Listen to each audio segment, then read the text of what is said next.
नमस्कार सभी को। इस एग्जाम हेल्प के इस ऑनलाइन प्लेटफॉर्म पे आप सभी का हार्दिक स्वागत अभिनंदन है।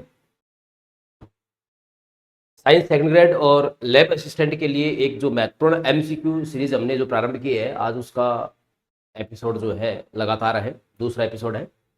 इसमें अपना टॉपिक जो स्टार्ट कर रखा है वो एटॉमिक स्ट्रक्चर टॉपिक अपने स्टार्ट कर रखा है। उसके 20 प्रश्नों का अपन एपिसोड नंबर 1 के अंदर चर्चा कर चुके हैं। आगे के जो लगभग 30 क्वेश्चन है, आज उनका अपन एपिसोड लेंगे। हर क्वेश्चन को हर कंसेप्ट के साथ में आपको समझाया जाएगा, ताकि आने वाले एग्जाम के अंदर आपको किसी भी प्रकार की कोई जो है प्रॉब्लम केमिस्ट्री में नहीं होनी चाहिए। तो अपन अपनी बात स्टार्ट करें। तो अपन जो सॉल्यूशन जो कर रहे हैं वो अपन सॉल्यूशन कर रहे हैं हमारे रसायन विज्ञान की एक जो महत्वपूर्ण एग्जाम हेल्प की जो बुक है, इस बुक का अपन सॉल्यूशन कर रहे हैं, जो कि अपने आप में लगभग 2500 प्रश्नों का एक संकलन है। एमसीक्यू आधारित क्वेश्चन है, साथ में उनकी व्याख्या लिखी हुई है। उन प्रश्नों का अपन जो है यहाँ पे सॉल्यूशन ले रहे हैं। इस बुक को आप अगर प्राप्त करना चाहते हैं तो इस चैनल के थ्रू आप जो है इस बुक को प्राप्त कर सकते हैं। इसके अलावा हमारे कुछ जो है बुकलेट्स भी उपलब्ध है सब्जेक्ट की, थ्योरी की, जिसमें पूरा सेकंड ग्रेड का सिलेबस जो है लिखा हुआ है, वो भी आप इस चैनल से प्राप्त कर सकते हैं। ये वो बुक है जिसका सॉल्यूशन आपको करवाया जा रहा है, जिसमें विभिन्न भर्तियों में आए हुए लगभग 2500 प्रश्नों का आपको हम वीडियो सॉल्यूशन करवा रहे हैं। ये हमारी जो सीरीज है ये अनवरत जारी रहेगी, और आपको पूर्ण विश्वास के साथ हम कह रहे हैं कि पूरा सिलेबस आपको यहाँ उनके एमसीक्यू क्वेश्चन यहाँ पे करवाएंगे। अब आज का जो क्वेश्चन है अपना 21 नंबर क्वेश्चन, क्योंकि 20 तक अपन एपिसोड नंबर 1 में कर चुके हैं। अब 21 नंबर क्वेश्चन जो है वो अपन स्टार्ट करते हैं। क्वेश्चन अपना यह है कि न्यूट्रॉन के आविष्कारक कौन है। ठीक है, जैसे कि कल अपने एटॉमिक पार्टिकल के सब एटॉमिक पार्टिकल के बारे में बात की थी, अपरमाणु कणों के बारे में बात की थी, इलेक्ट्रॉन, प्रोटॉन और न्यूट्रॉन की चर्चा की थी। इलेक्ट्रॉन, प्रोटॉन और न्यूट्रॉन। हमने कहा था कि इलेक्ट्रॉन नेगेटिव चार्ज होता है, प्रोटॉन जो है ये पॉजिटिव चार्ज होता है, न्यूट्रॉन पे कोई चार्ज नहीं होता है। इलेक्ट्रॉन की खोज की अपने बात की थी कि इसकी खोज जो है जे थॉमसन ने की थी। ठीक है, प्रोटॉन की खोज की बात अपने की थी कि इसको जो है खोज गोल्ड स्मिथ ने की थी। ठीक है, और न्यूट्रॉन की खोज जो है वो की थी जेम्स चैडविक ने। किसने की थी? जेम्स चैडविक ने इसकी खोज की थी। जेम्स चैडविक ने इसकी खोज की थी। अब आपको इनकी खोज से संबंधित प्रयोग भी याद होने चाहिए, भी कौन सा प्रयोग किसके साथ संबंधित है। ठीक है, इलेक्ट्रॉन की खोज से संबंधित जो प्रयोग है वो है कैथोड किरण नलिका प्रयोग। कैथोड किरण नलिका जो प्रयोग है वो इलेक्ट्रॉन की खोज से संबंधित है। ठीक है, इसी प्रकार जो एनोड किरण नलिका प्रयोग है, कौन सा? एनोड किरण नलिका प्रयोग जो है, एनोड किरण नलिका जो प्रयोग है वो ये अपना प्रोटॉन की खोज से संबंधित है। और जेम्स चैडविक ने जो रेडियोएक्टिव क्षय के दौरान न्यूट्रॉन की खोज की थी बेरिलियम से, ठीक है, तो वो किससे संबंधित है? वो न्यूट्रॉन की खोज से संबंधित है रेडियोएक्टिव क्षय की घटना में। ठीक है, ये तीनों प्रयोग भी अपने को ध्यान में रखने हैं। ठीक है, इनका मास केजी में कितना क्या होता है, एटॉमिक मास यूनिट क्या होता है, इसकी चर्चा अपन कल के एपिसोड में कर चुके हैं। तो यहाँ अपना जो आंसर हो जाएगा वो हो जाएगा जेम्स चैडविक हो जाएगा, यानी कि आंसर नंबर हमारा 2 हो जाएगा, क्वेश्चन नंबर 21 का आंसर। अब जे थॉमसन इलेक्ट्रॉन की खोज से संबंधित है, रदरफोर्ड नाभिक की खोज से संबंधित है, और इस नाभिक की खोज जो है अल्फा कण प्रकीर्ण प्रयोग के दौरान की गई थी। और इसके अंदर आपको पता है कि एक गोल्ड फॉइल यूज की गई थी, स्वर्ण पट्टिका यूज की गई थी, गोल्ड फॉइल यूज की गई थी। और इस गोल्ड फॉइल की जो मोटाई थी वो 100 नैनोमीटर थी। ठीक है, ये अपने को ध्यान में रखना है।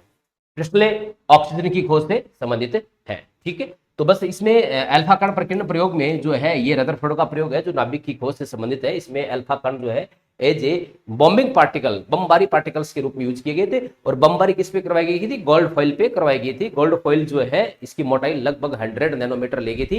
ये 100 नैनोमीटर जो है ये एनसीईआरटी के अंदर लिखा हुआ डाटा मैं आपको बता रहा हूं। ठीक है, तो ये क्वेश्चन हो गया अपना 21 नंबर क्वेश्चन जो है ये अपना हो गया है। अब अपन नेक्स्ट चले, तत्व ए और बी दे रखे आपको। इसमें ए का एटॉमिक नंबर जो है 20 है, मास नंबर जो है 40 है, बी का एटॉमिक नंबर 35 है, मास नंबर 80 है, में उपस्थित न्यूट्रॉन का अनुपात क्या होगा, है ना। तो न्यूट्रॉन कैसे निकालते हैं? अगर जैसे कोई भी एलिमेंट अपन लिखते हैं, जैसे मान लो कोई भी एलिमेंट x है, अगर उस x को मैं लिखूं, उसका एटॉमिक नंबर जो है z से लिखूं, एटॉमिक नंबर इसका किससे लिखूं मैं? z से लिखूं, और मास नंबर किससे लिखूं मैं? a से। तो मुझे अगर नंबर ऑफ न्यूट्रॉन निकालना है तो नंबर ऑफ न्यूट्रॉन किसके बराबर होंगे? a माइनस z के बराबर होंगे। ठीक है, तो a के लिए बात करें तो a के अंदर जो न्यूट्रॉन है, a के अंदर जो न्यूट्रॉन है वो कितने आएंगे साहब? वो आएंगे 40 माइनस 20, यानी कि बराबर 20 न्यूट्रॉन आ जाएंगे। इसी प्रकार b के अंदर न्यूट्रॉन निकालेंगे तो वो आ जाएंगे 80 माइनस 35, यानी कि ये आ जाएंगे आपके पास में 45 आ जाएंगे। तो अब ये कह रहा है कि दोनों में न्यूट्रॉन का अनुपात क्या है? Na और Nb के अंदर न्यूट्रॉन का अनुपात क्या है? तो 20/45 है ना, ये हो जाएगा आपका अगर इसको 5 से डिवाइड करें तो ये आ जाएगा आपका 4/9 हो जाएगा, यानी कि जो रेशियो होगा वो 4:9 होगा। आंसर नंबर इसका क्या हो जाएगा? 3 नंबर इसका आंसर हो जाएगा। ठीक है, तो ऐसे न्यूट्रॉन निकाल सकते हैं। अब जब अपन इसकी चर्चा करते हैं, वैसे आगे बात आएगी कि इनमें जिनमें इलेक्ट्रॉन की संख्या सेम हो, ठीक है, उनको अपन आइसो इलेक्ट्रॉनिक कहते हैं। वैसे आगे आइसो बार भी आएगा, आइसो इलेक्ट्रॉनिक कहते हैं, जिसमें नंबर ऑफ न्यूट्रॉन क्या हो? सेम हो। ठीक है, जिसमें नंबर ऑफ इलेक्ट्रॉन सेम हो। और आइसो न्यूट्रॉनिक किसको कहेंगे? आइसो न्यूट्रॉनिक उसको कहेंगे जिसमें नंबर ऑफ न्यूट्रॉन क्या हो? सेम हो। ठीक है, इसी प्रकार आइसो एस्टर्स भी पढ़ेंगे, आइसो बार्स भी पढ़ेंगे, ये अपन जो है आगे चर्चा करेंगे थोड़ी सी। ठीक है, अगले क्वेश्चन आएगा वहां उसकी अच्छी तरह चर्चा अपन करेंगे। नेक्स्ट क्वेश्चन जो है 23 नंबर, L बराबर 2 वाले उपकोष ले सकता है 5 इलेक्ट्रॉन, 3 इलेक्ट्रॉन, 8 इलेक्ट्रॉन, 10 इलेक्ट्रॉन। ऐसे क्वेश्चन हम एग्जाम में पूछ सकते हैं। देखो आपको यहाँ पे एजीमुथल यानी कि द्विगुणित क्वांटम नंबर का मान दे रखा है, L का मान दे रखा है आपको यहाँ पर 2। तो L बराबर 2 के लिए अपन ये पहले डिसाइड करते हैं कितने कक्षक हो सकते हैं, और एक कक्षक में आपको पता है कि 2 इलेक्ट्रॉन आ सकते हैं। तो मैं आपको इसको 2 तरीके से बताता हूं। अगर L बराबर 2 है तो M का मान क्या होगा साहब? M का मान जो है संभावित जो मान होगा M का मान, देखो L बराबर अगर 2 है तो M के संभावित मान होंगे -2, -1, 0,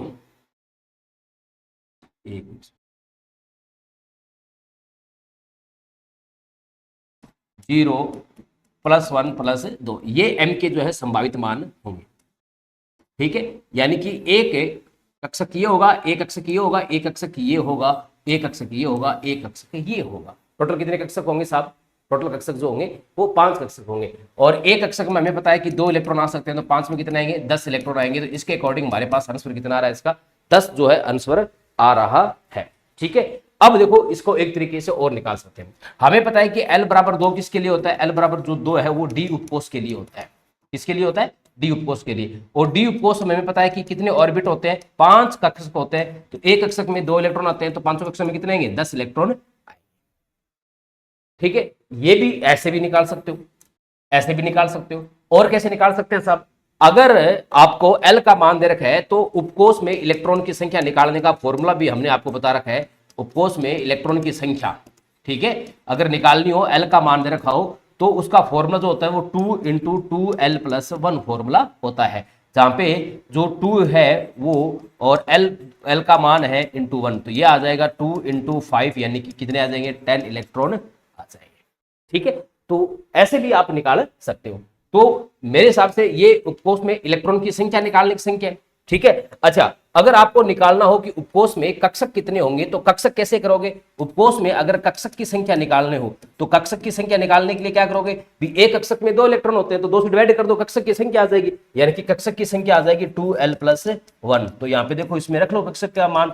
ठीक है, तो ये कितने आ जाएंगे? 5 ऑर्बिट आ जाएंगे। और एक ऑर्बिट में आपको पता है कि अधिकतम 2 इलेक्ट्रॉन रह सकते हैं, तो 5 के अंदर कितने होंगे? 10 इलेक्ट्रॉन होंगे। ठीक है, तो आप तो इसको किसी भी तरीके से कर लो, आपका जो आंसर है वो सेम आएगा। ठीक है, तो इसका आंसर हो जाएगा 4 नंबर, इसका आंसर हो जाएगा। तो मेरे हिसाब से आपको ये कंसेप्ट अच्छी तरह कंफर्म दिमाग में सेट होना चाहिए। आप किसी भी तरीके से वहां करें, आपको बेस्ट रहना चाहिए। बाकी ये अगर फॉर्मूला अगर आपको ये याद है तो आपके लिए दी बेस्ट जो है ये बात रहने वाली है। तो बस इसी प्रकार मतलब अपने को अपनी तैयारी जो है वो इस टाइप की तैयारी होनी चाहिए कि हम वहां किसी भी प्रकार से कंफ्यूज्ड ना हो। तो इसकी व्याख्या भी हमने बुक के अंदर बेकायदा दे रखी है, इलेक्ट्रॉन की संख्या निकालने का डायरेक्ट फॉर्मूला देख रखे इसको दे रखा है, और एक तरीका आपको हमने यहाँ पे बता दिया है। तो आप चाहें तो इसको भी वहां पास में नोट कर सकते हैं। नेक्स्ट क्वेश्चन हम चले, क्वेश्चन नंबर 24। ये सिंपल सा एक जो है ज़्यादा मैं कहूँ तो कोई विशेष इंपॉर्टेंट क्वेश्चन नहीं है, थोड़ा सा फैक्चुअल क्वेश्चन है कि जो नाभिक का जो डेंसिटी होती है वो उसकी डिग्री कोटि क्या होती है। तो नाभिक के घनत्व की जो कोटि होती है लगभग 10 की घात 17 kg प्रति मीटर क्यूब होती है। तो इसका आंसर क्या मान लोगे आप, 3 नंबर इसका आंसर मान लोगे। ज्यादा इस पे कोई फोकस करने वाली, ज्यादा चर्चा करने वाली बात यहाँ पे अपने नहीं रहेगी, ठीक है। बस यहाँ बात ये ध्यान रखना है कि नाभिक की जो खोज से संबंधित प्रयोग है वो कौन सा प्रयोग है। तो नाभिक की खोज से संबंधित जो प्रयोग है वो है रदरफोर्ड के द्वारा किया गया, रदरफोर्ड का अल्फा कण प्रकीर्णन प्रयोग है, ठीक है ना। अब इस प्रयोग में आपको क्या क्या ध्यान रखना है, एक तो इसके जो है प्रयोग में ध्यान क्या क्या रखना है, क्या क्या यूज किया गया है इसमें, ठीक है। इसमें यूज हुआ था अल्फा कण, ठीक है। जो अल्फा कण क्या होते हैं, ये द्विआयनित जो है हीलियम नाभिक होते हैं। ये यूज हुए थे एज ए बमबारी कण के रूप में, ठीक है।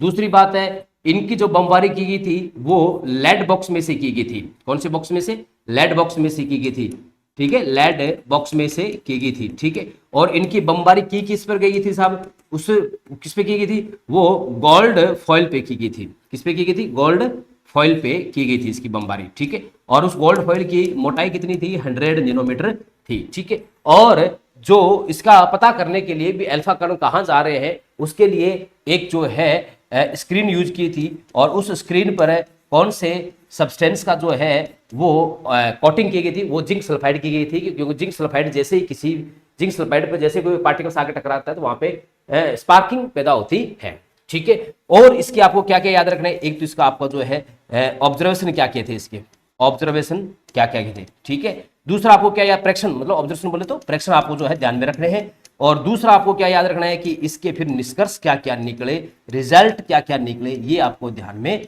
रखना है, ठीक है। तो इसमें वास्तविक खोज तो नाभिक की जो है इसी से हुई थी। और इसकी जो घनत्व की जो कोटि होती है वो 10 की घात 17 kg प्रति मीटर क्यूब होती है। तो ये बातें आपको विशेष विशेष जो बातें हैं ये क्या रखनी है साहब, आपको याद रखनी है, ठीक है। नेक्स्ट चले अपन क्वेश्चन में, क्वेश्चन नंबर 25। कौन सा नाइट्रोजन का ऑक्साइड CO2 का सम इलेक्ट्रॉनिक है, आइसो इलेक्ट्रॉनिक है। तो CO2 के अंदर अगर इलेक्ट्रॉन की संख्या निकालें तो कार्बन में इलेक्ट्रॉन की संख्या होती है 6, 2 ऑक्सीजन है और एक ऑक्सीजन में इलेक्ट्रॉन संख्या कितनी होती है, 8 होती है। तो कितनी आएंगी, 6 इलेक्ट्रॉन प्लस 16 इलेक्ट्रॉन, यानी कि ये आ जाएगी आपके पास में 22 इलेक्ट्रॉन आ जाएगी। तो अब इनमें से ऐसा कौन सा ऑक्साइड है जिसके अंदर इलेक्ट्रॉन की संख्या 22 है। तो वो अगर अपन देखें तो 22 वाला जो है कौन सा ऑक्साइड है उसकी अगर अपन चर्चा करें तो NO2 की बात करें तो 7 इलेक्ट्रॉन नाइट्रोजन के प्लस 2 × 8 इलेक्ट्रॉन ऑक्सीजन के, है ना, 16 ये हो गए 16 और 7 कितने हो गए 23 इलेक्ट्रॉन। तो ये तो जो है ये इसके आइसो इलेक्ट्रॉनिक नहीं है। N2 की बात करें तो 7 × 2 electron, sorry 7 electron into 2 × 7 electron, तो ये हो गए प्लस 8 इलेक्ट्रॉन किसके हो गए साहब, 8 इलेक्ट्रॉन हो गए आपके ऑक्सीजन के। तो ये हो गए 14 और 18 कितने हो गए आपके, ये हो गए 22 इलेक्ट्रॉन हो गए। तो ये इसके क्या होगा, ये इसके आइसो इलेक्ट्रॉनिक है। NO की बात करें तो इसमें 7 इलेक्ट्रॉन प्लस ऑक्सीजन के 8 इलेक्ट्रॉन कितने हो गए साहब, 15 इलेक्ट्रॉन हो गए। तो ये भी इसके आइसो इलेक्ट्रॉनिक नहीं है। और इसमें विषम संख्या के अंदर इलेक्ट्रॉन है, इसमें विषम संख्या के अंदर इलेक्ट्रॉन है। N2O2 की बात करें, ठीक है, N2O2 की बात करें तो ये N2O2 ही है, ये जो गलत लिखा हुआ है यहाँ पे। N2O2 का मतलब 2 × 7 इलेक्ट्रॉन, ठीक है, प्लस 2 × 8 इलेक्ट्रॉन, यानी कि ये हो गए 14 इलेक्ट्रॉन प्लस 16 इलेक्ट्रॉन। तो ये आ गया आपके 30 इलेक्ट्रॉन हो गए। तो इसके भी सम इलेक्ट्रॉनिक नहीं है। तो किसके आइसो इलेक्ट्रॉनिक है, वो N2O के आइसो इलेक्ट्रॉनिक है। ऐसे प्रश्न केमिस्ट 2011 में RPSC के द्वारा पूछे गए हैं। नेक्स्ट क्वेश्चन चले अपन, क्वेश्चन नंबर 26। मुख्य द्विवंशी चुंबकीय क्वांटम संख्या क्रमशः एक दूसरे से संबंधित है। यानी कि मुख्य क्वांटम संख्या किसको प्रदर्शित करती है, द्विवंशी क्वांटम संख्या किसको प्रदर्शित करती है, और आपकी चुंबकीय क्वांटम संख्या किसको प्रदर्शित करती है, ये अपने को जो है बताना है। तो अपने जब आपने क्वांटम नंबर्स पढ़े होंगे तो क्वांटम नंबर आपने पढ़ा होगा कि जो मुख्य क्वांटम संख्या है वो वास्तव में आकार से संबंधित होती है, साइज से संबंधित होती है, ठीक है। उस कक्ष का जो है आकार क्या होगा। द्विवंशी क्वांटम संख्या जो है ये अपने अगर बात करें तो ये जो है संरचना से संबंधित होती है। संरचना का संबंध मतलब होता है कि जो कक्षक है वो किस प्रकार का है, कक्षक की आकृति का निर्धारण करती है, ठीक है। और एनसीईआरटी में लिखा हुआ है कि कक्षक के त्रिविम आकार को बताती है। ठीक, भी कक्षक गोलाकार है, कक्षक डबलाकार है, कक्षक द्विडबलाकार है, उसके बारे में ये चर्चा करती है। और तीसरी जो क्वांटम संख्या है वो है आपकी चुंबकीय क्वांटम संख्या। ये अपने चर्चा की थी, ये त्रिविम के अंदर, स्पेस के अंदर कक्षक किस प्रकार से विन्यासित है, यानी कि उसके त्रिविम अभिविन्यास को रिप्रेजेंट करती है। तो ये किससे संबंधित है? अभिविन्यास से संबंधित है। तो इसका आंसर कौन सा हो जाएगा? 1 नंबर इसका आंसर हो जाएगा। ठीक है, तो ये बात ध्यान रखनी है। और दूसरी बात है, आपको बताया था अभी कौन किससे संबंधित है, ये बात होगी। अच्छा, चौथी क्वांटम संख्या होती है चक्रण क्वांटम संख्या। वो अपने बात की थी, वो इलेक्ट्रॉन के स्पिन से संबंधित है। अगर इलेक्ट्रॉन का स्पिन क्लॉकवाइज है तो उसको अपने प्लस हाफ से रिप्रेजेंट करते हैं, एंटी क्लॉकवाइज है तो उसको अपने माइनस हाफ से रिप्रेजेंट करते हैं। तो ऐसा अपने को ध्यान में रखना है। तो इस क्वांटम संख्या वाला टॉपिक अपने लिए बहुत ही इंपॉर्टेंट टॉपिक है, क्योंकि ये ऐसा टॉपिक है जो एग्जाम में 1% हमें पक्का दे करके जाएगा। तो इसको आप अच्छी तरह जरूर तैयार करके चलें। नेक्स्ट क्वेश्चन नंबर 27, निम्न में से कौन सा क्वांटम संख्या समूह संभव नहीं है? Very very important question. मैं कह रहा हूं ऐसा पर्सन सेकंड ग्रेड के अंदर लैब के अंदर पक्का आपको 100% मिलेगा। अब इसका जो है कंसेप्ट क्या है ना, भी हमें कैसे पता चलेगा भी ये संभव है या ये संभव नहीं है? तो क्वांटम संख्याओं का कौन सा सेट जो है असंभव होता है? तो असंभव स्थिति केवल 2 ही होती है। वो कौन कौन सी स्थिति है? देखो, ये ध्यान रखने वाली बहुत ही इंपॉर्टेंट है। ये आपको बुक में भी हमने व्याख्या के रूप में बकायदा दे रखी है। ठीक है, कि पहली तो असंभव स्थिति है कि जो मुख्य क्वांटम संख्या है, प्रिंसिपल क्वांटम नंबर है, ये एल और इनके बीच में क्या हो सकती है? ये कभी भी एल से छोटी नहीं हो सकती और एल के बराबर नहीं हो सकती। जो प्रिंसिपल क्वांटम नंबर है वो द्विगुणित क्वांटम संख्या के कभी भी बराबर नहीं हो सकता और उससे छोटा नहीं हो सकता, यानी कि n का मान सदैव l से बड़ा ही होगा। दूसरा जो है चुंबकीय क्वांटम संख्या जो होती है ना, और द्विगुणित क्वांटम संख्या जो होती है, तो द्विगुणित क्वांटम संख्या जो है ये कभी भी चुंबकीय क्वांटम संख्या से छोटी नहीं हो सकती। ये दो जो है, ये 2 असंभव स्थितियां हैं। इनको आप अच्छी तरह गांठ करके बांध लें, क्योंकि ऐसा प्रश्न एग्जाम में आएगा और अगर अपने ऐसा क्वेश्चन गलत करके आते हैं तो वो हमारी सबसे बड़ी मूर्खता होगी। ठीक है, इसकी अपोजिट संभव स्थिति हो जाएगी। अब आपसे पूछ ले कि साहब संभव स्थिति कौन कौन सी है, तो जो पॉसिबल जो कंडीशंस है क्वांटम नंबर के लिए वो कौन कौन सी है? संभव स्थिति ये है, पहली कि जो n का मान है वो सदैव l से बड़ा होगा। मुख्य क्वांटम संख्या जो है वो सदैव क्या होगी? एजीमुथल क्वांटम नंबर से बड़ा होगा। ठीक है, और एजीमुथल क्वांटम नंबर द्विगुणित क्वांटम संख्या है वो m से बड़ी हो सकती है या उसके बराबर भी हो सकती है। ये 2 स्थितियां हैं जो संभव स्थिति को दर्शाती है कि अगर ऐसा सेट बन रहा है तो वो सेट क्या होगा? बिल्कुल संभव होगा। तो ये 2 स्थितियां संभव की स्थितियां हैं, ये बात ध्यान रखना आप। बस ये इतना सा कंसेप्ट अगर आपके तैयार है तो आप एग्जाम में ऐसा कोई भी क्वेश्चन आ जाए कभी भी आप कंफ्यूज नहीं होंगे। अच्छा, तीसरा संभव स्थिति क्या है कि जो स्पिन क्वांटम नंबर होगी ना वो या तो प्लस या माइनस 1/2 होगी। ठीक है, इसके अलावा इसका मान कोई भी संभव नहीं है। 1/3 है, 1/4 है, ऐसा कोई वही मान संभव नहीं है। तो इसमें देखते पहले ऑप्शन में n का मान 3 है, l का मान 2 है, तो मतलब n जो है l से बड़ा है, तो ये बात तो यहाँ पे संभव होगी। अब l का मान 2 है, m का मान 0 है, तो l सदैव m से बड़ा होता है। देखो l m से बड़ा भी हो सकता है और छोटा भी बराबर भी हो सकता है, तो ये भी मान क्या है? संभव है। इसका मतलब s का मान माइनस आप दे रखे है, तो ये बात भी संभव है। अब थोड़ा सा अपन डिस्क्रिप्टिव रूप में, ऋणात्मक रूप में चर्चा कर ले भी l का मान 2 है तो m का मान संभव हो सकता है? बिल्कुल हो सकता है साहब, क्यों नहीं हो सकता। अगर मैं उसकी चर्चा यहाँ पे करूं, अगर l बराबर 2 है तो m का मान क्या होगा? आपको पता है कि m का मान क्या होता है? माइनस l से लेके 0 को शामिल करते हुए प्लस l तक होता है ना, ये आपने पढ़ा होगा। तो इसके मान क्या होंगे? -2, -1, 0, -+1, +2 हो सकते हैं। तो देखो ये 0 मान संभव है। तो मतलब ये जो सेट है वो बिल्कुल क्या है? पॉसिबल है। अपने से ये पूछा है कि पॉसिबल नहीं है, वो बताना है अपने को। ठीक है, n का मान 3 है, l का मान 2 है, तो इस पैर को देखें तो ये संभव है क्योंकि n का मान l से बड़ा है। ठीक है, अब l का मान 2 और m का मान -2 है, तो अगर l का मान 2 और m का मान -2 है क्या? देखो, अगर l का मान 2 है तो m का मान -2 संभव है। बिल्कुल साहब, ये रहा संभव है, तो ये भी क्या है? संभव है। s का मान -2 संभव है, तो ये भी सेट क्या है? संभव है। ठीक है, तीसरा जो ऑप्शन है वो देखिए, अगर n का मान 3 है, l का मान 3, क्या n और l कभी भी बराबर हो सकते हैं या कभी भी बराबर नहीं हो सकते? और कभी भी अगर बराबर नहीं हो सकते भी n और l जो है वो कभी भी बराबर हो सकते हैं क्या? कभी भी साहब ये बराबर नहीं हो सकते, और बराबर नहीं हो सकते तो ये मान संभव नहीं है। तुम्हारा आंसर कौन सा हो जाएगा? आंसर हो जाएगा हमारा 3 नंबर आंसर हो जाएगा। चौथा है एल का मान 3 है, एल का मान 0 है, तो एन एल से बड़ा है, तो ये पेयर बिल्कुल संभव है। एल का मान 0 है तो एम का मान 0 होगा, बिल्कुल सही बात है। अगर एल का मान 0 है तो एम का मान क्या होगा? 0 होगा, तो ये भी संभव है और ये भी संभव है। तो हमारा आंसर कौन सा हो जाएगा? 3 नंबर हमारा आंसर हो जाएगा। तो ये क्वेश्चन उम्मीद करता हूं आपको समझ में आया होगा। बहुत ही इंपॉर्टेंट क्वेश्चन है, जो आपको मतलब ये मानो एक क्वेश्चन ऐसा जो है सेकंड ग्रेड के अंदर या लैब असिस्टेंट के अंदर 100% पूछा जाता है। इसका कंसेप्ट आपको जरूर मैं मानता हूं तैयार होना चाहिए आपके लिए। अगर ये कंसेप्ट तैयार नहीं है तो कहीं ना कहीं फिर हमारी समस्या जो है वापस खड़ी होने वाली है।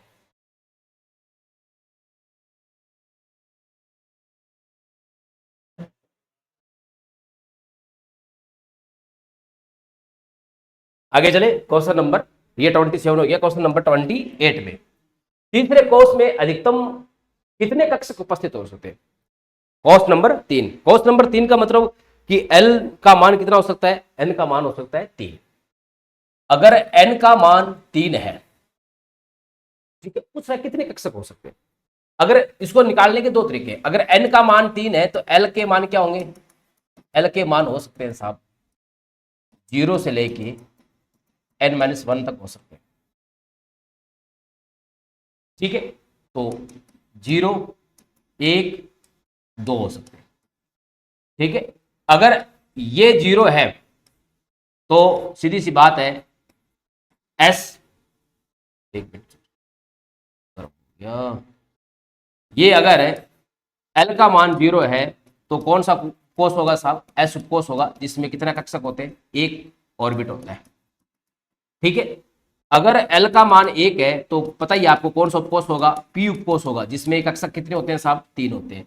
अगर एल का मान 2 है तो कितने उपकोष होंगे साहब? डी उपकोष होगा, और डी उपकोष है तो उसमें कितने कक्षक होंगे? 5 होंगे। टोटल कितने होंगे? 3, 5, 8 रहेंगे, 9 होंगे, यानी कि आंसर नंबर इसका 4 हो जाएगा। एक तो ये तरीका है। दूसरा, अगर आपको कोष की संख्या दे रखी हो, एन का मान दे रखा हो, सीधे आपसे पूछ रहे कि अगर एन का मान 3 है तो उसमें इलेक्ट्रॉन की संख्या क्या होगी? तो इलेक्ट्रॉन की संख्या कैसे निकालेंगे? 2n² से निकालेंगे। अगर आपसे पूछ ले कि उसमें कितने कक्षक होंगे, कक्षक की संख्या क्या होगी, तो कक्षक की संख्या निकालनी है तो इसकी क्या कर दो? आधी कर दो, क्योंकि एक कक्षक में 2 इलेक्ट्रॉन होते हैं, तो सीधा n² कर दो। तो n का मान 3 है तो आप अगर 3 का स्क्वायर करोगे तो कितना आ जाएगा? 9 आ जाएगा। तो इसका आंसर कौन सा हो जाएगा? 4 नंबर आंसर हो जाएगा।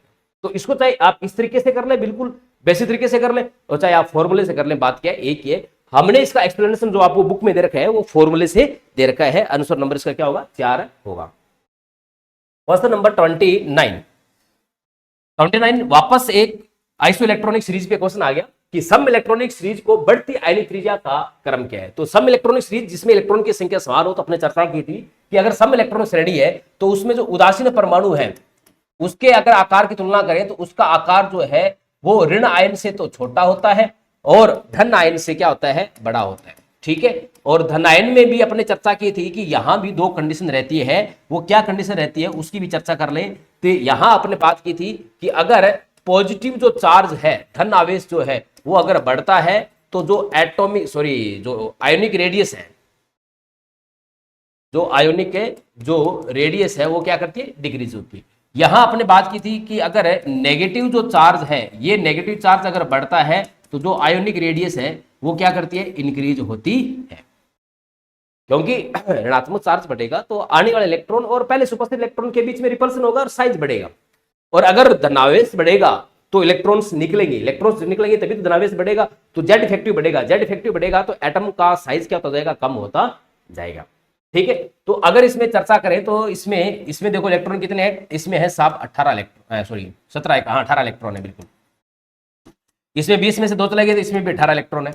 इसमें 19 में चला गया तो 18 इलेक्ट्रॉन है। इसमें 16 में से 2 आ गए तो 18 इलेक्ट्रॉन है। अब इनके साइज डिसाइड करना है ना। तो सबसे बड़ा साइज, सबसे ऋणावेश ज्यादा किस पे है? सल्फर पे है, तो सबसे बड़ा साइज इसका होगा।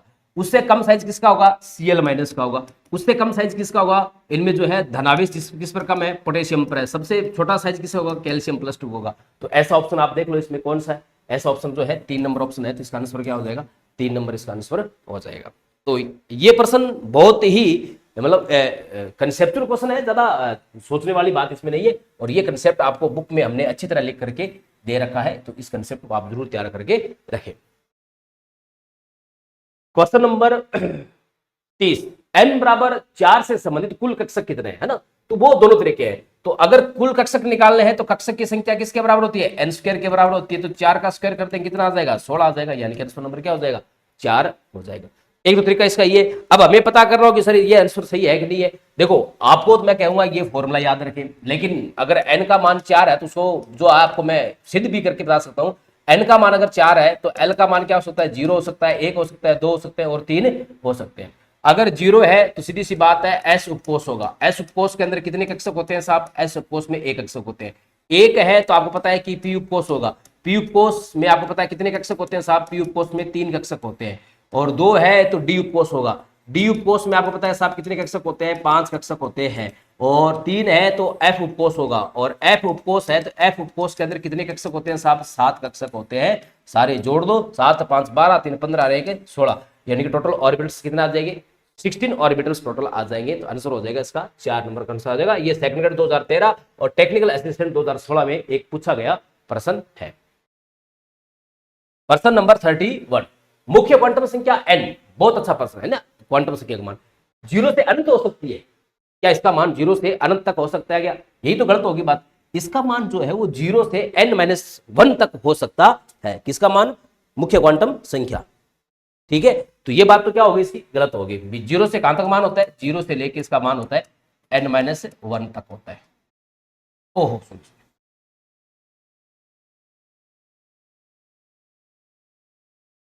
मुख्य क्वांटम संख्या की बात कर रहा है ना, मैं द्विवंशी क्वांटम संख्या पूछ गया, ठीक है।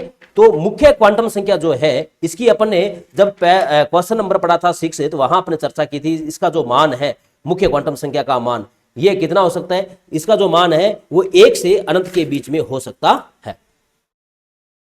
कहां से कहां तक, 1 से अनंत के बीच में मुख्य क्वांटम संख्या की बात जो मैं बता रहा था, वो बात आपको एल के लिए बता रहा था। मेरे दिमाग में एजीमुथल क्वांटम नंबर रह गई थी ना। तो एल का मान जो है ना, एल का मान क्या होता है, वो एल का मान जो है वो 0 से लेकर के n-1 तक होता है। ये बात एल तक है, फिर आप अच्छी तरह समझ लेना। अभी अभी थोड़ी देर पहले बाई चांस मेरे मुंह से बात निकल गई थी, एल के लिए मुझे बताना था मुख्य क्वांटम संख्या के लिए। तो ये कह रहा है मुख्य क्वांटम संख्या 0 से अनंत होती है, नहीं साहब, मुख्य क्वांटम संख्या 1 से लेकर अनंत तक होती है। पहला तो इसका कंसेप्ट ये ध्यान रखना है, ठीक है। एल का मान 0 से लेकर n-n तक संभव है। यहां पर्सन मुख्य क्वांटम संख्या के लिए तो हम इसकी बात करेंगे। कक्षक की ऊर्जा ज्ञात कर सकते हैं, बिल्कुल। हाइड्रोजन स्पेक्ट्रम में अपन चर्चा करते हैं ना कि वहां इससे कक्षक की ऊर्जा ज्ञात हो सकती है क्या, ठीक है। तो बिल्कुल इससे कक्षक की ऊर्जा ज्ञात कर सकते हैं। कौन से फॉर्मूले से, E बराबर -13.6 इंटू n² से अपन ज्ञात करते हैं। तो ये कथन मुख्य क्वांटम संख्या के बारे में क्या है, राइट है। कक्षक की त्रिविम आकृति को दर्शाती है, नहीं साहब, त्रिविम आकृति को तो दर्शाती है एजीमुथल क्वांटम नंबर, है ना। भी कक्षक गोलाकार होगा कि कक्षक डंबलाकार होगा, द्विडंबलाकार होगा, है ना, कैसा होगा, वो कौन दर्शाता है, द्विवंशी क्वांटम नंबर यानी कि एजीमुथल क्वांटम नंबर दर्शाती है। समन्वय x के संगत कक्षकों का त्रिविम अविन्यास, है ना। तो त्रिविम अविन्यास जो है ये तो चुंबकीय क्वांटम नंबर बताती है ना, कि प्लस में है कि माइनस में, तो ये इसके बारे में कौन बताती है, मैग्नेटिक क्वांटम नंबर बताती है। तो मुख्य क्वांटम संख्या के बारे में ये बात गलत है, ये बात गलत है, ये बात गलत है। सही बात केवल कौन सी है, 2 नंबर है, इसलिए इसका आंसर क्या हो जाएगा, 2 नंबर आंसर इसका हो जाएगा, ठीक है। बहुत अच्छा प्रश्न, ऐसे प्रश्न। अच्छा, अब यही प्रश्न क्या करेंगे, इसको 4 स्टेटमेंट दे दिए, फिर 4 आगे ऑप्शन दे देंगे, इनमें से सत्य कथन क्या है या असत्य कथन कौन सा है। तो सत्य तो हो गया 2 नंबर, असत्य कौन से हो गए 1 3 और 4, क्यों है वो आपको भी मैंने बता दिए हैं। क्वेश्चन नंबर 32, ब्रेग समीकरण क्या है ना। तो ब्रेग समीकरण जो है क्रिस्टल संरचना से संबंधित एक समीकरण है, जिसमें 2 क्रिस्टलों के बीच की दूरी निकाली जाती है ना। तो उसके लिए संबंधित है, ये होती है 2d sin थीटा बराबर n लैम्डा। इसका आंसर नंबर क्या होगा, 1 होगा। और यहां अपने सिलेबस में ब्रेग समीकरण का कोई जो है चर्चा नहीं है। इस क्वेश्चन को आप चाहें तो ड्रॉप कर सकते हैं, अपने लिए कोई खास इंपॉर्टेंट क्वेश्चन नहीं है। क्वेश्चन नंबर 32 के बाद में क्वेश्चन नंबर 33, नाइट्रोजन परमाणु में 3 अयुग्मित इलेक्ट्रॉन है, ये कथन कौन सा नियम व्याख्या करता है। ये जब अपने इसकी व्याख्या स्टार्ट की थी, एमसीक्यू सॉल्यूशन स्टार्ट किया था, वही अपने कहा कि 3 अयुग्मित इलेक्ट्रॉन है। तो ये बात जो कही जाती है वो कौन से नियम से कही जाती है, हुंड के नियम से कही जाती है, ठीक है, तो इसका आंसर नंबर कितना हो जाएगा, 3 नंबर हो जाएगा। इसकी चर्चा अपन पहले क्वेश्चन के अंदर अच्छी तरह कर चुके हैं ना। पोगबाउ जो सिद्धांत है ये कक्षकों के भरने से संबंधित है। पाउली सिद्धांत ये कह सकता है कि एक कक्षक में इलेक्ट्रॉन की अधिकतम 3 क्वांटम संख्या समान हो सकती है। n+l जो है ये कक्षकों की ऊर्जा निर्धारण से संबंधित है, ठीक है। और हुंड नियम कहता है कि अगर एक उपकोष में कक्षकों को भरा जाता है तो पहले कक्षकों को अयुग्मित अवस्था में भरा जाता है ताकि उनके बीच में रिपल्सन मिनिमम हो, उनकी ऊर्जा जो है वो क्या हो, आपको रिपल्सन मिनिमम होगा तो ऊर्जा मिनिमम होगी तो उनका स्थायित्व क्या होगा, ज्यादा होगा, ठीक है। तो आंसर नंबर इसका क्या हो जाएगा, 3 नंबर इसका आंसर हो जाएगा।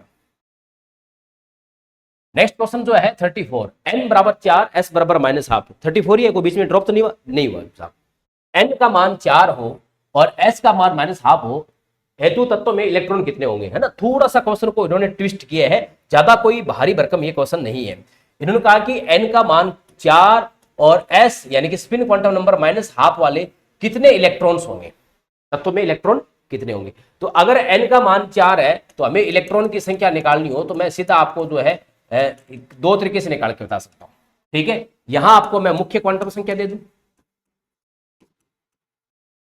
ठीक है, एक सूत्र से भी बताऊंगा। यहां मुख्य क्वांटम संख्या से अपन क्या निकालेंगे, द्विगुण से क्वांटम संख्या निकालेंगे। द्विगुण से क्वांटम संख्या निकालेंगे तो द्विगुण से क्वांटम संख्या निकालने के बाद में अपन देखेंगे कि उसमें उपकोष कौन सा है, उपकोष के बाद में उस उपकोष में इलेक्ट्रॉन कितने आ सकते हैं, ठीक है। तो आपको पता है कि अगर n का मान 4 है तो सीधी सी बात है l का मान 0 से लेके n-1 यानी कि 1 2 3 तक होगा। तो मुख्य क्वांटम संख्या अगर 4 है तो उससे संभव जो द्विगुण से क्वांटम संख्या वो कौन कौन सी है, 0 है, 1 है, 2 है और 3 है। 0 है तो वो s उपकोष होगा, 1 है तो p उपकोष होगा, 2 है तो d उपकोष होगा, 3 है तो f उपकोष होगा। s उपकोष में आपको पता है कि 1 कक्षक होता है इसलिए 2 इलेक्ट्रॉन होते हैं, p उपकोष में 3 कक्षक होते हैं इसलिए 6 इलेक्ट्रॉन होते हैं, d उपकोष में 5 कक्षक होते हैं इसलिए 10 इलेक्ट्रॉन होते हैं, और f उपकोष में जो है आपको पता है 7 कक्षक होते हैं इसलिए 14 इलेक्ट्रॉन होते हैं। इन सबको जोड़ते हैं तो 6 2 8 10 18 18 और 14 कितने हो गए साहब, 32 हो गए, यानी टोटल इलेक्ट्रॉन कितना आ गए, 32 इलेक्ट्रॉन जो है इसमें होंगे। अब ये पता है कि 32 इलेक्ट्रॉन आपको 32 इलेक्ट्रॉन में 2 प्रकार के होंगे, आधे इलेक्ट्रॉन तो प्लस हाफ वाले होंगे और आधे इलेक्ट्रॉन किसके होंगे, माइनस हाफ वाले होंगे। तो हमसे प्रश्न में पूछा है कि साहब माइनस हाफ वाले कितने हैं, जिसके लिए n का मान 4 हो और माइनस हाफ वाले हो, तो माइनस हाफ वाले कितने होंगे, इसके आधे तो होंगे, कितने होंगे, 16 होंगे। तो हमारा आंसर कौन सा हो जाएगा, 1 नंबर आंसर हो जाएगा। एक तो इस तरीके से निकाल सकते हो, ये मैंने आपको पूरी जो है वास्तव में इसका आंसर कैसे है उसे बता दिया। दूसरा है इलेक्ट्रॉन की संख्या निकालने का फॉर्मूला भी आपको पता रखा है। इलेक्ट्रॉन की संख्या निकालने का फॉर्मूला होता है 2n², तो 2 × 4 का स्क्वायर, तो ये कितना आ जाएंगे 32 इलेक्ट्रॉन, यानी कि मुख्य क्वांटम संख्या 4 के लिए टोटल इलेक्ट्रॉन कितने होंगे, 32 इलेक्ट्रॉन होंगे, 32 इलेक्ट्रॉन होंगे। अब 32 इलेक्ट्रॉन में से आपको पता है कि एक कक्षक में 2 इलेक्ट्रॉन, 2 प्रकार के इलेक्ट्रॉन होते हैं, एक तो होते हैं प्लस हाफ स्पिन वाले और एक होते हैं माइनस हाफ स्पिन वाले, क्लॉकवाइज वाले और एंटी क्लॉकवाइज वाले। तो टोटल 32 है तो उसमें प्लस हाफ वाले कितने होंगे, 16 होंगे, और माइनस हाफ वाले भी कितने होंगे, 16 होंगे। तो हमसे आंसर कौन सा पूछा है, माइनस हाफ का, तो माइनस हाफ का आंसर कौन सा हो जाएगा, 1 नंबर आंसर हो जाएगा। ठीक है, तो इसको इस फॉर्मूले से भी आप समझ सकते हैं, वैसे भी आप समझ सकते हैं। Next question, question number 35, chromium में अयुग्मित इलेक्ट्रॉन की संख्या क्या होती है ना। तो क्रोमियम का जब इलेक्ट्रॉनिक विन्यास लिखते हैं तो ये इलेक्ट्रॉनिक विन्यास जो है ओफो सिद्धांत से थोड़ा सा विचलन प्रदर्शित करता है, क्योंकि यहां अर्धपूर्ति कक्षक आ जाते हैं, और अर्धपूर्ति कक्षक आने से इसका विन्यास जो है वो क्रोमियम, जिसका एटॉमिक नंबर 24 होता है, इसका ऐसे लिखते हैं 1s2 2s2 2p6 3s2 3p6 4s2 3d, कितने लिखेंगे अपन यहाँ पे 4 लिखते हैं। हमारे अनुसार इसका ये होना चाहिए ना 2 2 4 6 10 2 12 6 18 2 20 4 24, लेकिन इसका इस टाइप से नहीं होता, यहाँ थोड़ा सा क्या है चेंज किया जाता है, और यहाँ चेंज क्या करते हैं, या इसको इस टाइप से लिखा जाता है 3d5 4s1 लिखा जाता है। ऐसा होने से क्या होता है, ये अर्धपूरित कक्षक आ जाते हैं, और अर्धपूरित कक्षक आने से इसका स्थायित्व बढ़ जाता है, इसलिए इसका इलेक्ट्रॉनिक विन्यास ओफो नियम से विचलन प्रदर्शित करता है, डेविएशन प्रदर्शित करता है। तो अब डी के अंदर इसके कितने इलेक्ट्रॉन है, डी में हमें पता है कि 5 जो है कक्षक होते हैं, 1 2 3 4 5 इलेक्ट्रॉन है, और एस के अंदर कितना है, एस के अंदर 1 इलेक्ट्रॉन है। तो बताओ इसमें नंबर ऑफ एन इलेक्ट्रॉन कितने हो गए साहब, 6 हो गए। तो आंसर इसका क्या हो जाएगा, आंसर हो जाएगा इसका 3 नंबर इसका आंसर। ठीक, ये एसिप 2011 में पूछा गया प्रश्न है। क्वेश्चन नंबर 36, सर्वाधिक विद्युतऋणी तत्व का समान इलेक्ट्रॉनिक विन्यास क्या होगा। तो सर्वाधिक विद्युतऋणी तत्व जो आवर्त सारणी के अंदर है वो कौन है, फ्लोरीन है। और फ्लोरीन जिसका एटॉमिक नंबर कितना होता है 9 होता है, तो इसका इलेक्ट्रॉन क्या लिखोगे 1s2 2s2 2p5, ठीक है 1s2 2s2 2p5, यानी कि मैं इसमें क्या लिखूंगा ns2 np5 पे लिखूंगा, ठीक है।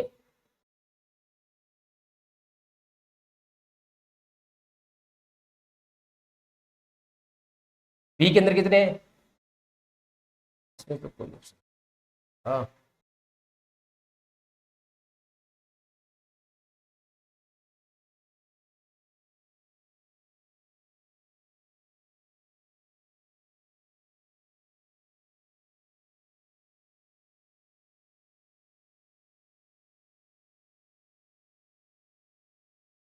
ठीक है, तो इसके अकॉर्डिंग इसका जो आंसर होगा वो कौन सा हो जाएगा, 3 नंबर हो जाएगा, है ना, NS2 NP5, पी के अंदर कितने हैं 5 आएंगे, ठीक है, NS2 ये इसने मान रखे, ठीक है, तो ये हो जाएगा आपका आंसर नंबर इसका 3। देखो कुछ ऐसे क्वेश्चन होते हैं जिनको अकॉर्डिंग टू ऑप्शन भी हमें जवाब देना पड़ता है। NS2 NP3, NP3 तो नाइट्रोजन हो गया, NP4 ऑक्सीजन हो गया, NP5 कौन होता है फ्लोरीन होता है, इसलिए इसी के अकॉर्डिंग मैंने जो है आपको NP5 वाला जो आंसर दिया NP।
ये क्या होते हैं जिसमें इलेक्ट्रॉन व परमाणु की संख्या समान हो, ठीक है, इस पे भी प्रश्न सहायतक है, आगे आएगा टेस्ट सीरीज में, तो हमने ऐसे बहुत सारे प्रश्न दे रखे हैं, ठीक है। बाकी अपने जो एग्जाम है वो आइसोटॉप या आइसोबार से ही लगभग प्रश्न पूछे जाते हैं, आइसो डाइफर्स या आइसो एस्टर्स जो है हमारी बात नहीं जाती है। आइसोबार के अंदर द्रव्यमान संख्या समान होती है, न्यूट्रॉन और प्रोटॉन का योग भी क्या होता है समान होता है, क्योंकि अगर द्रव्यमान संख्या समान होगी तो सीधी सी बात है अपनी, क्योंकि द्रव्यमान संख्या किसके बराबर होती है न्यूट्रॉन प्लस प्रोटॉन के बराबर तो होती है, तो न्यूट्रॉन और प्रोटॉन का योग भी क्या होगा इनमें समान होगा, इसका आंसर हो जाएगा 2 नंबर, इसका आंसर हो जाएगा। नेक्स्ट जो क्वेश्चन है क्वेश्चन नंबर 40, एल बराबर 5 है तो कुल कक्षक कितने होंगे ना, कक्षक पूछे।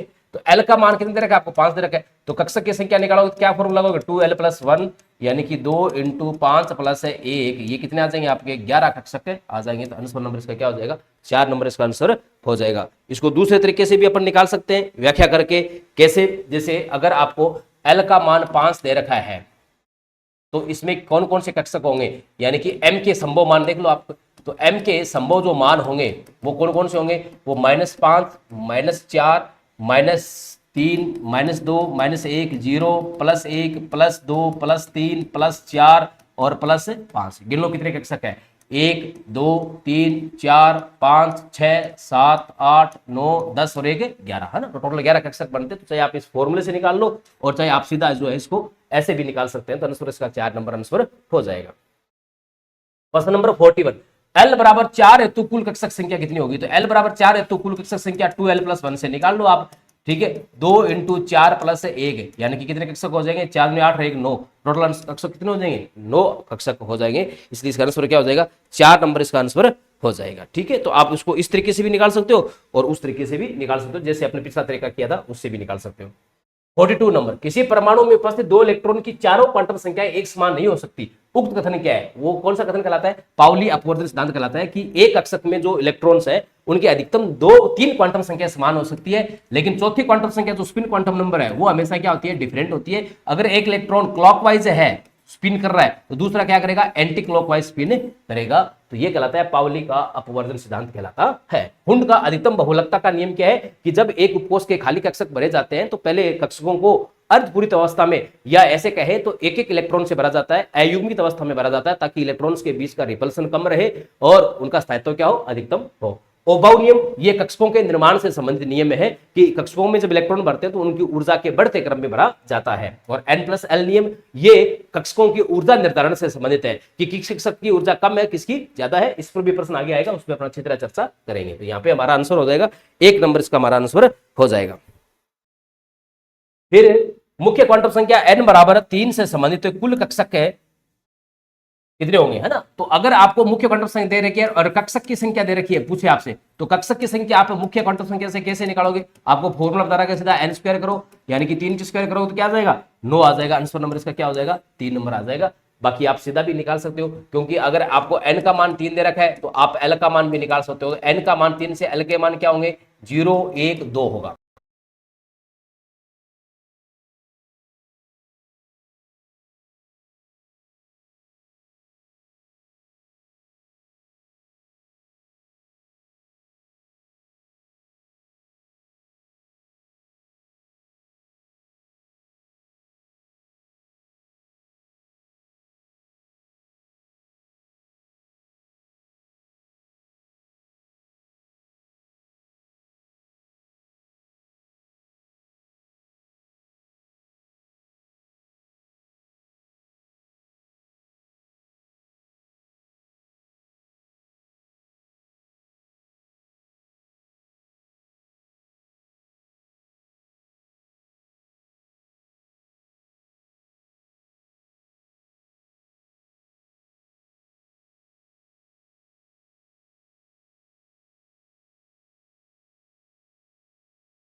देखो 3 5 घटता बढ़ता रहा है, तो ये बात गलत हो गई।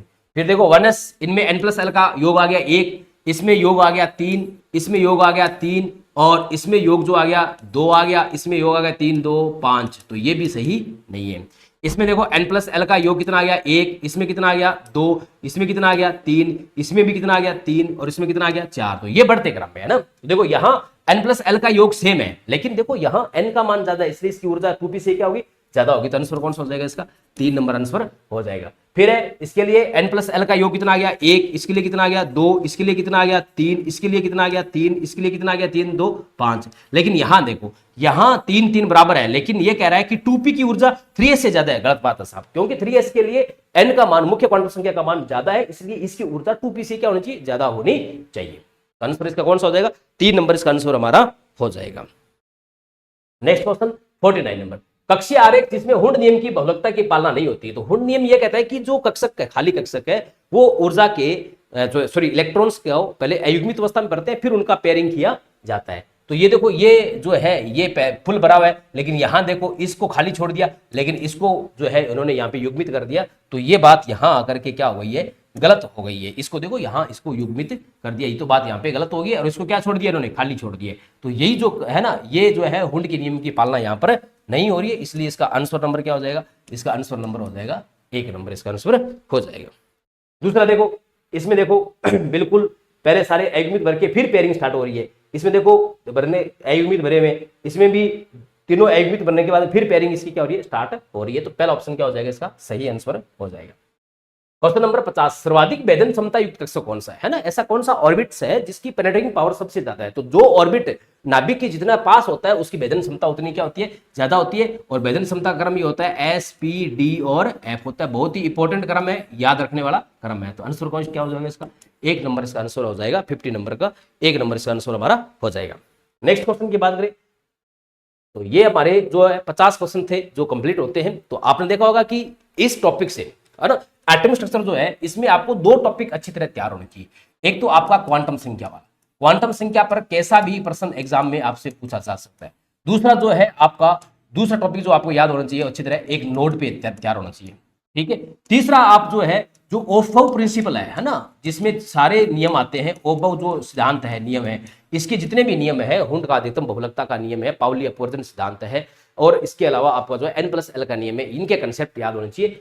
इन दो से एक क्वेश्चन यहां से, एक क्वेश्चन यहां से हमारे एग्जाम में पक्का आता है। तो इनके जितने भी संभावित क्वेश्चंस हैं वो हमने एमसीक्यू बुक के अंदर दे रखे हैं। आप उस बुक को सोल्व कीजिए, उसके हर क्वेश्चंस को अच्छी तरह प्रैक्टिस कीजिए और उसकी व्याख्या अच्छी तरह देखिए। आप जरूर जो है आपको ये हेल्पफुल आपके लिए होगी। तो आज के इस एपिसोड को अपन यही समाप्त करते हैं, मिलते हैं नेक्स्ट एपिसोड में। कल 50 से आगे के 51 से लेकर के नेक्स्ट क्वेश्चन पे चर्चा करेंगे। तब तक के लिए सभी को जय हिंद, जय भारत, जय राजस्थान।